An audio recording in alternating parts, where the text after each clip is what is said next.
Welcome, everybody, to Authors on the Air. I'm your host, Pam Stack. We're proud to be part of the Authors on the Air Global Radio Network. Thank you so much for joining me today. I know you're not used to seeing me live. Here I am in living color, but it is because of my special guest that I wanted to do this. I had the opportunity to meet a New York Times best-selling author by the name of Michael Koryta, who you see to my side. Michael looks like he's 20. I'm jealous. But he's got 16 bestseller books, and this is his new one called Never Far Away.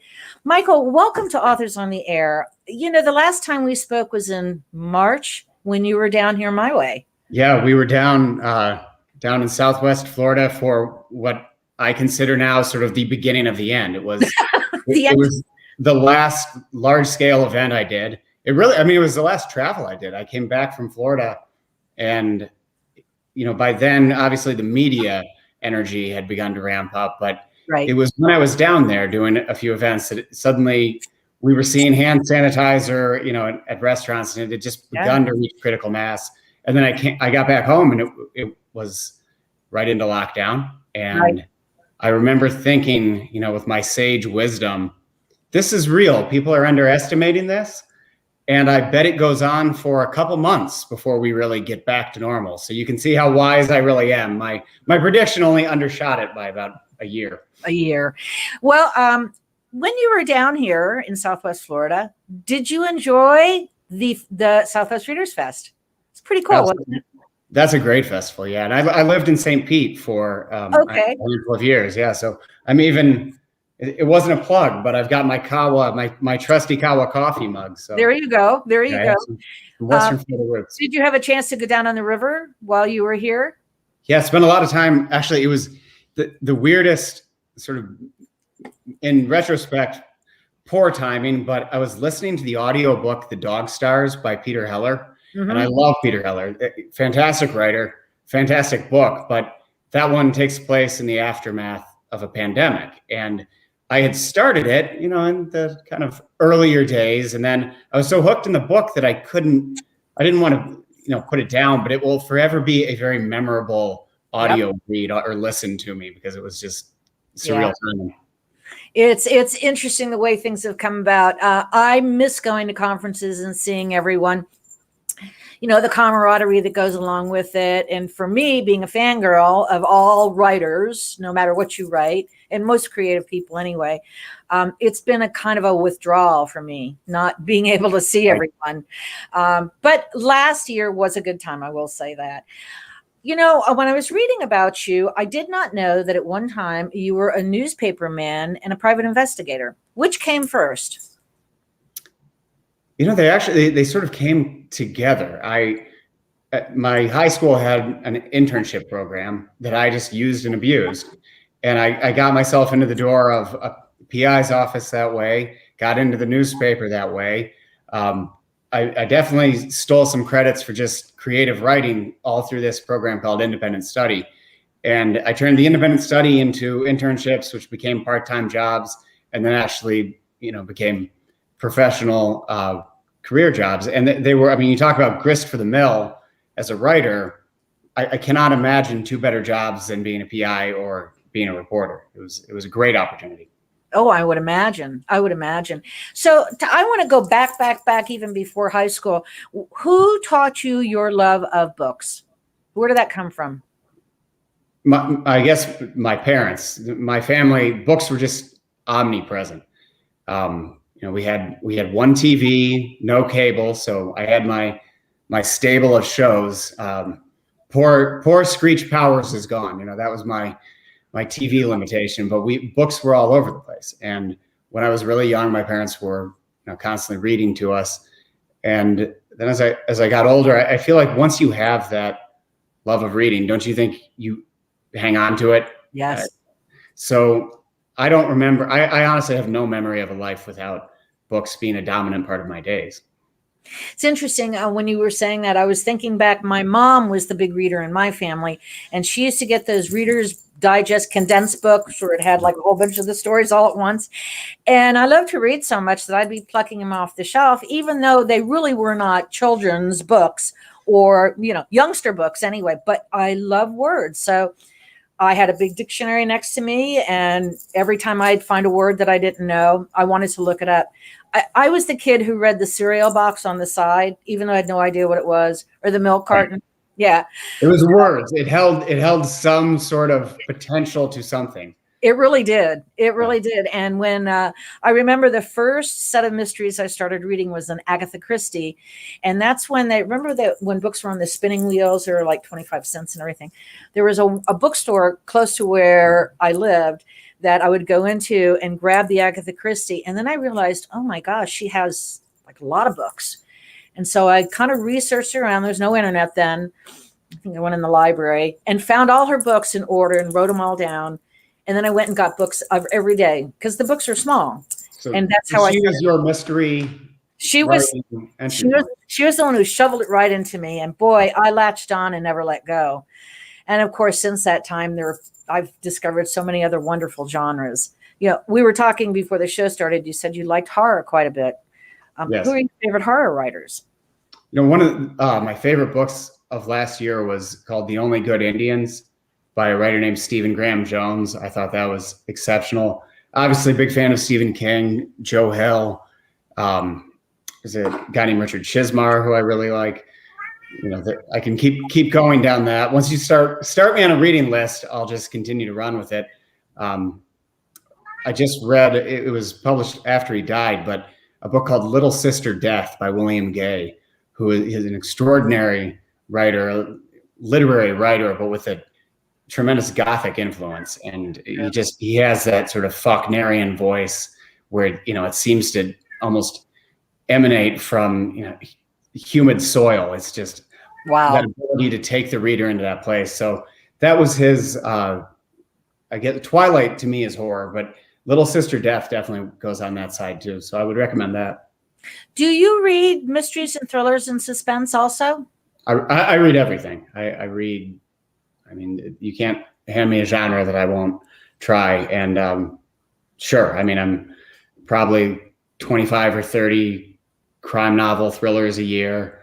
I read somewhere around 100 books a year, and I would say it's split pretty equally between fiction and nonfiction. Really? What kind of nonfiction do you like to read? Again, I'm kind of across the board. I mean, I do a lot of history. I feel like everything you read in general, but particularly in nonfiction, has an opportunity to be deployed in a novel. And I'm trying to think off the top of my head. David Halberstam was someone who I just devoured his work. Of contemporary writers, I think David Grann is doing tremendous work in that he's a historian and a journalist, but he also has a grasp of narrative where it has that cinematic scope and intensity and structure. And that combination of the, you know, Robert Caro-esque research, but with propulsive plot, I'm in awe of that. Eric Larson can do a variety of the same things. Now, he was there at the Southwest Readers. He was, yes. I was had the longest line of any of the authors. I was so stunned. I was trying to get over to connect with him at some point there. He was. I think he was there for so long, longer than he had ever anticipated, and then, you know, took off afterward. He was exhausted. I mean, good for him. He sold a lot of books that day, I have a feeling. I lost my voice at that event. I had a panel that I came in for at about 1 p.m. Right. And then there was another one at maybe 3. Mm-hmm. And the first one, we were into like the audience Q&A, and I could feel it beginning to go then. And then by the second one, I had almost nothing at all in the tank. Oh no. And that was of all times to be rasping.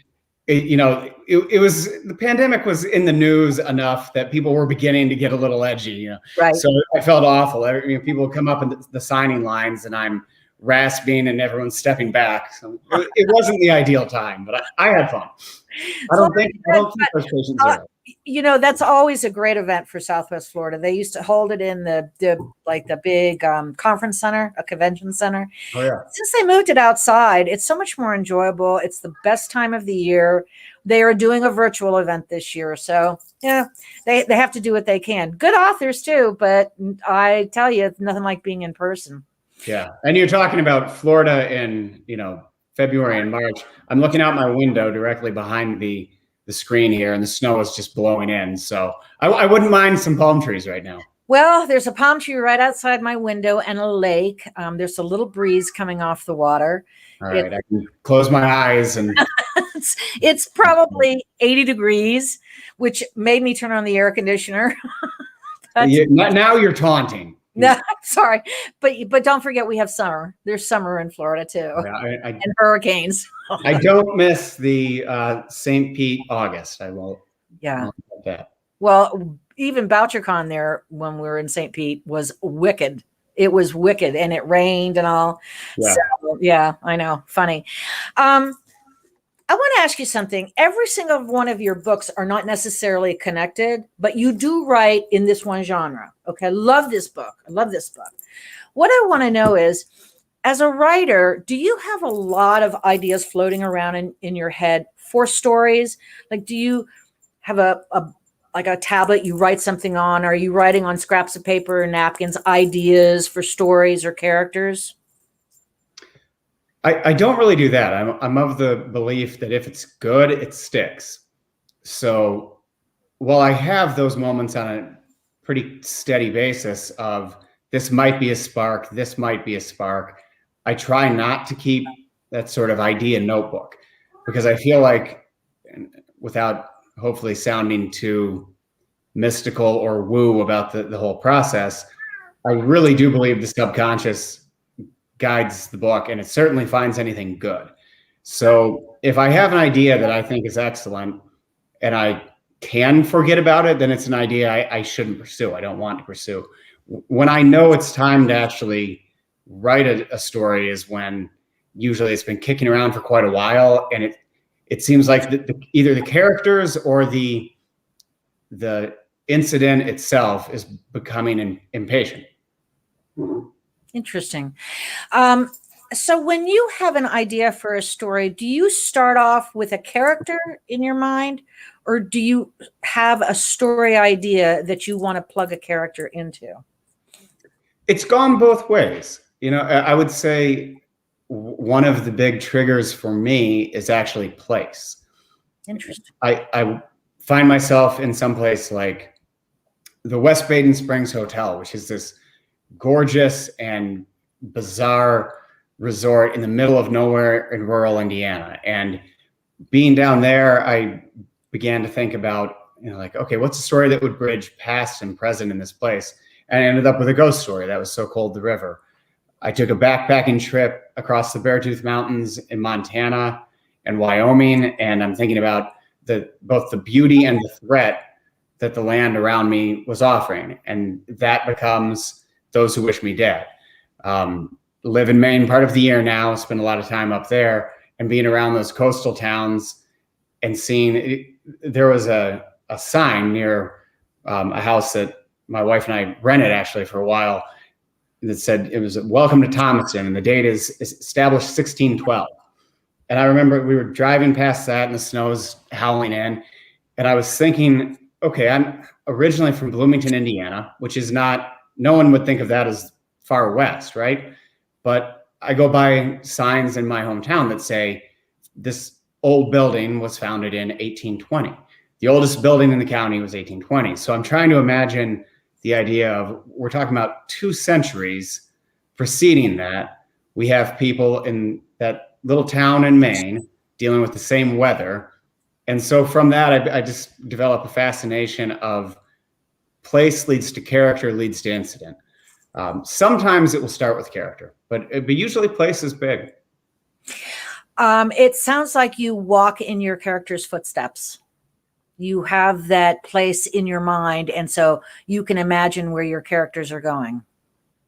Yeah, I think you have to, even if you don't know the place that well. I'm a big fan of the fish out of water narrative, the stranger in a strange land. So I don't think being intimately familiar with the place matters to me as much as understanding my character's perspective on the place. So I have no problem writing an area that I don't know well, as long as I'm writing it from the point of view of a character who doesn't know it well.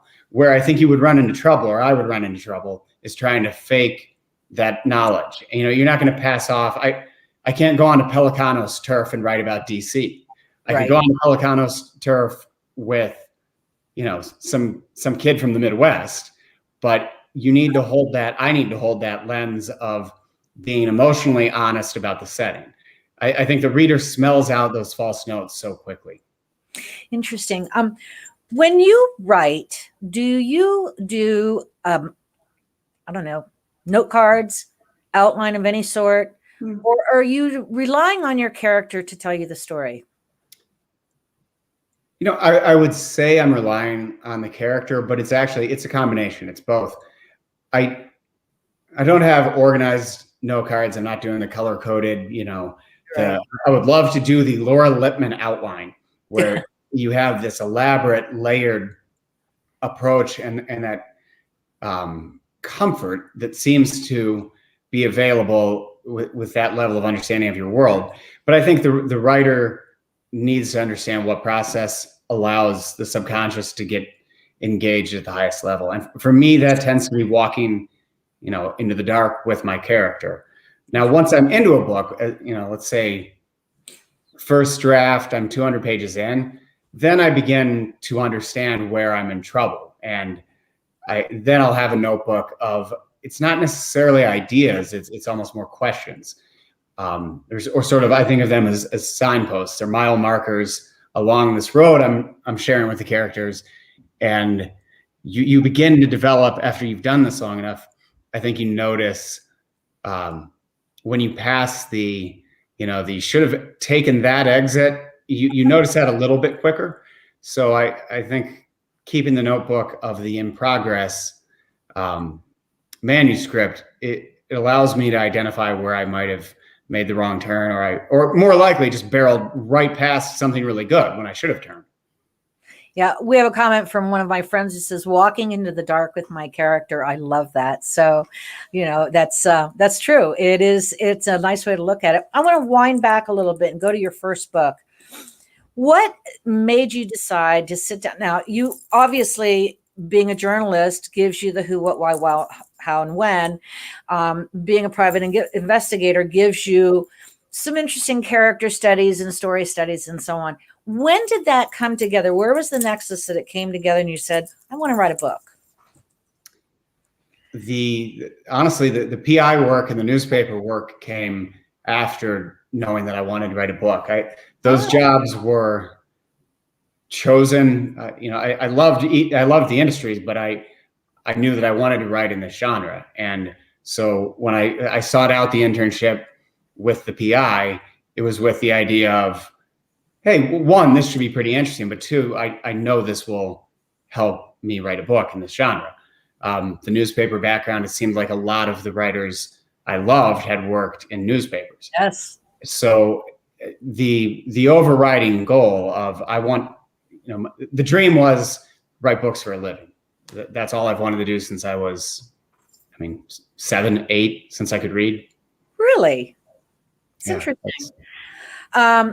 So the PI work gave you some story ideas and maybe some character ideas. The journalism, doesn't it teach you to write succinctly?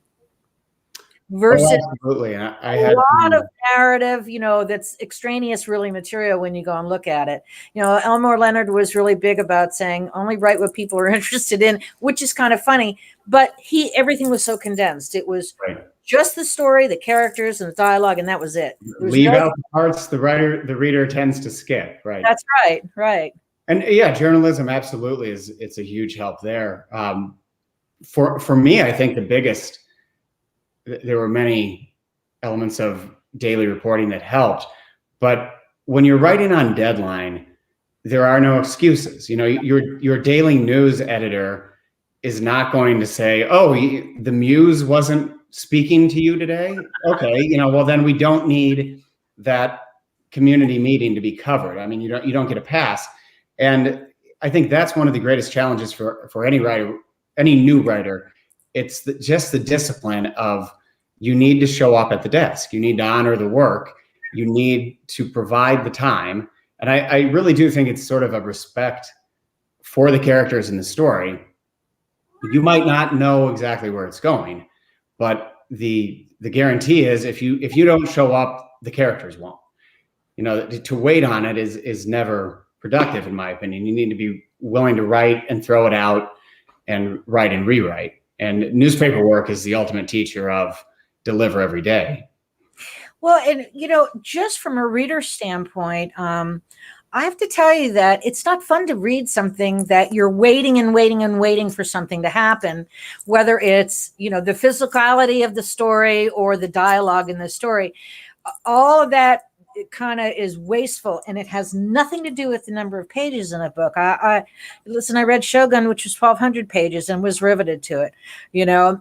Lonesome Dove, one of my favorite books, but yeah, how long is that? The Stand. Yeah. So I always say, do you remember that you're writing to entertain? Is that uppermost in your mind that I know that writers say they have to write, but are you conscious of that fact that you're writing because it's a form of entertainment for people? Not in first draft. That's a great question. I've never heard that one before. It's a great question. I don't think I am in first draft, but that's because I don't know where it's going. So I'm literally sharing a point of view with my character, which means that I only know what I know. I only know what is behind me in the narrative. I don't see too far out ahead. And because of that, I think my ability to think about any level of the business of writing is really, I don't have the bandwidth for it. I'm too concerned with the unknowns of the story. That said, when I get to rewriting, that's when you need to become ruthless and to remember, on a rewrite, the reader needs to be, I think, the first thing in your mind. And I love the line, I think it was William Zinsser said, hard writing makes easy reading, easy writing makes hard reading. And I always keep that one on my wall because it's the ultimate reminder of, hey buddy, who are you thinking about right now? Are you thinking about yourself and how you're stressed out, had a tough day, whatever? You don't want to really bring it here. You don't want to care about the granular work of the sentence. Or are you thinking about the reader and wondering how anchored they are to the narrative, how much they care? Have you equipped them with the right amount of backstory? Have you made them lean forward? I mean, that's a question I always like to ask, to say, does the narrative have a good pulse? Are the vital signs good? If I feel like the reader is leaning forward and wants to know more, and if I have earned that with what has already come, then I'm in a good spot. If I could make the argument, looking at the manuscript, that I'm relying on the reader's patience, two things. One, I'm in trouble. And also, I probably haven't been working hard enough on what came before this. This is your 16th book, right? 16th? Yes. 16th published book. It would be number 20 overall. Okay. You still have those 4 in the bottom shelf there? Yep. Do you think you'll ever go back to those and look at them again and try to fix them up? Or are they just a lost cause? They were practice sessions. Yeah, I don't intend to go back to them, but I don't consider them at all a lost cause either. They, to make a bad analogy, but I don't think anyone who wins a golf tournament considers the time spent on the driving range a lost cause. Right. You get to one because you spent time with the other. And while I don't think they're great books and I don't think they're publishable, and I don't have that desire to go back to them, I think fondly of them because they are my, good friends that helped me get to some nice opportunities. There you go. So I want you to think back when your first published book came out. What was that title? Tonight I Said Goodbye was the first published book. Okay. How did you feel personally? Were you relieved it was out there? Were you excited? Were you scared? Were you all of those things? Yes, and yes. That's the thing about the first book you will never get back is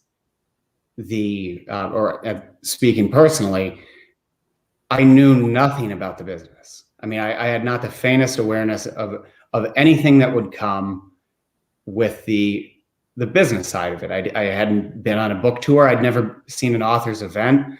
That was all new. And you only get that once. And my memory of it is everything you just said. I was relieved. I was so excited. I was terrified.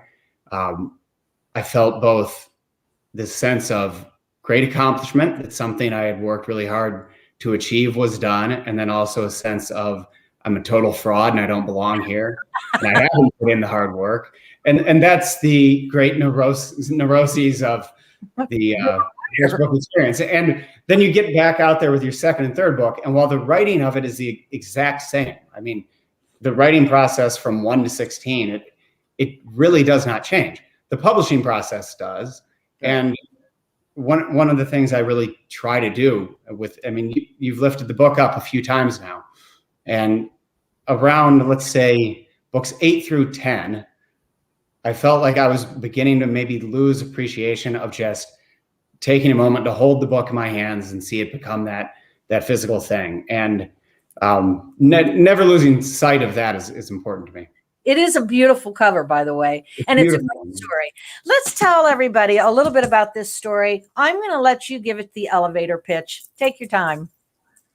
I'm glad you said take your time, because I have never learned the art of the elevator pitch. Well, this is a very high skyscraper. You can take your time, stop. Okay, good. We've got a few stops along the way. There you go. The book it's the story of a woman who feels as if she has done the hardest thing and made the greatest sacrifice she can make in life, which is to give up her children and her husband and leave them to protect them and move off into an entirely new life, new name.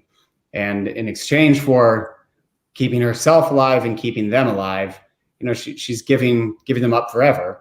10 years have passed, and then tragedy forces a reunion. But now her children don't know who she is. They think she's just a distant family member. And essentially, they think she's a woman who never cared about them because she's never been around. And it was that emotional terrain that really drew me into the story.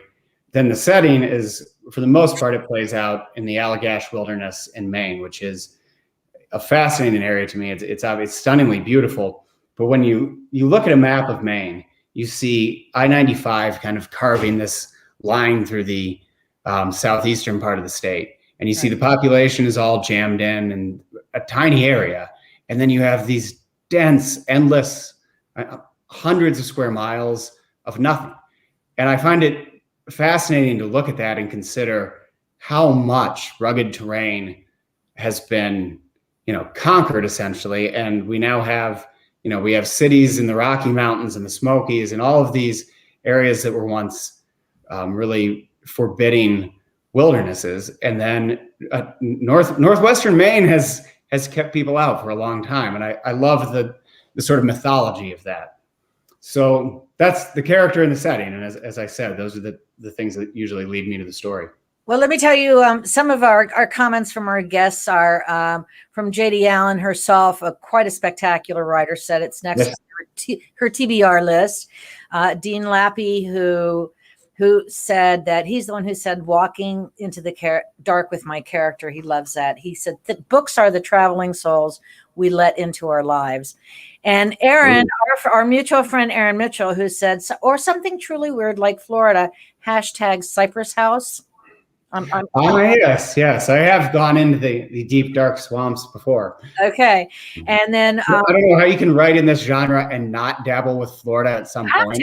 You absolutely have to. Just think if you lived in Miami like Carl Hyacin and all those folks, you wouldn't have to go walking around. It just happens on a daily basis. I remember Dennis Lehane telling me a story about when he came down to FIU for school. And he was coming from Boston, and he thought Boston had its share of amazing crime stories, right? Sure. But then when he arrived in Florida, or Miami, one of the first sensational crimes of that moment involved a murder where I think it was a domestic violence situation, but at any rate, someone had decapitated a woman and was bowling with her head. And he thought, okay, this is different than Boston crime. It has this added level of just bizarre insanity that we haven't really run into with, Whitey Bulger. So I always thought of that story with Florida Crown. Oh yeah, every Florida author I've ever had on, especially those who live in Miami, like Paula Vine and Dennis Lehane and Jim Hall, sure. Jim Hall, Hal said you don't have to really go far to find it. Elmore Leonard didn't have to go far to find anything. John D. McDonald didn't have to go far to find something interesting to write about. And most of it, they would say, where does this come out of your mind? And say, doesn't it comes from the Miami Herald, or from the television. So, it's the intersection of Hannibal Lecter and Dave Barry, I guess. Dave Barry, it really is. It's cute. Michael, I so appreciate you taking the time to talk to me. I stole a little bit more of your time than I told you I would. Oh, this is my pleasure. Thank you.